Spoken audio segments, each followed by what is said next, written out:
Welcome to Family Health Lab, where we make healthy routines simple and realistic for everyday life. Today I'm sharing the 5-meal system that supports our evenings. These aren't 5 specific recipes you have to copy. They're 5 types of meals we rotate every 2 to 3 weeks to keep dinner predictable without feeling repetitive.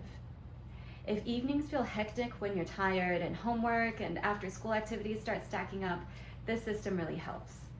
This works because we remove daily food decisions.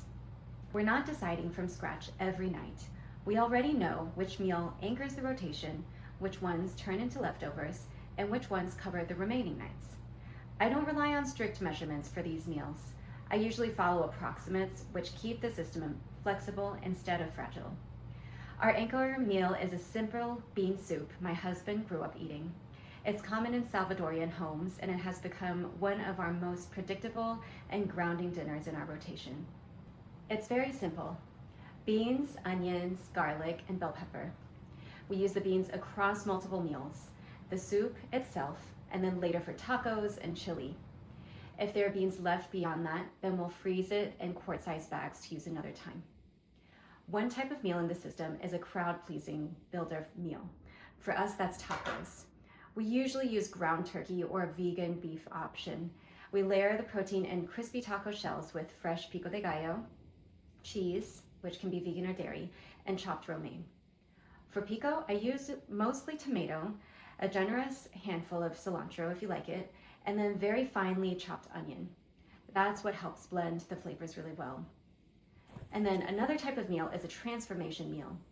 Leftover beans can turn into chili a day or two later. I saute onion and bell pepper, add garlic, add the beans, then tomatoes in whatever form we have. Usually it'll be canned tomatoes, canned diced tomatoes with tomato paste, tomato sauce. Taco meat is optional, but you can add it in if you still have it. Same ingredients, different meal without starting over. Another role in the system we have is a fast reset meal. For us, that's baked salmon. I bake it at 400 degrees with soy sauce and a little water, and I cover it with foil so the sauce doesn't dry out. It works even from frozen. Check it at 15 minutes, and if it needs more time, I give it another 10 minutes or so. Another type of meal in the system is a flexible comfort meal. Ours is ramen. I first made it at a fall church retreat at a camping trip, and people asked for it again even when I made it differently later. I start with onion and either green tomato or any tomato, and then add garlic, cabbage, carrot, really whatever vegetables you have will work well in the soup. Leeks have been a recent favorite discovery of mine. I add tofu or chicken, chopped mushrooms, white miso, and vegetable bouillon along with all the water.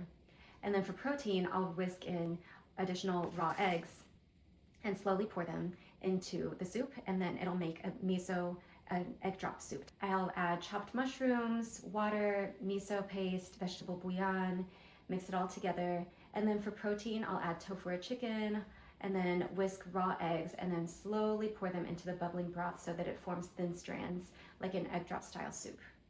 Occasionally, I'll rotate in a lighter fish dish, like a steamed fish.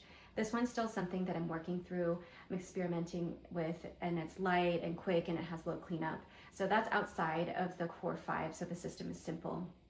What makes this work isn't the individual meals, it's the structure behind them. Knowing which meals anchor the rotation, which ones turn into leftovers, which ones can cover the remaining nights, remove a lot of food decisions. And so that's what you can use to adapt into your schedule, and then over time you can change it if you'd like. Subscribe for simple family health routines that work to give you ease and confidence in your days. These are designed for real, healthy, busy lives. And in the next video, I'll walk you through the 3 food decisions I make every day and the thinking behind them.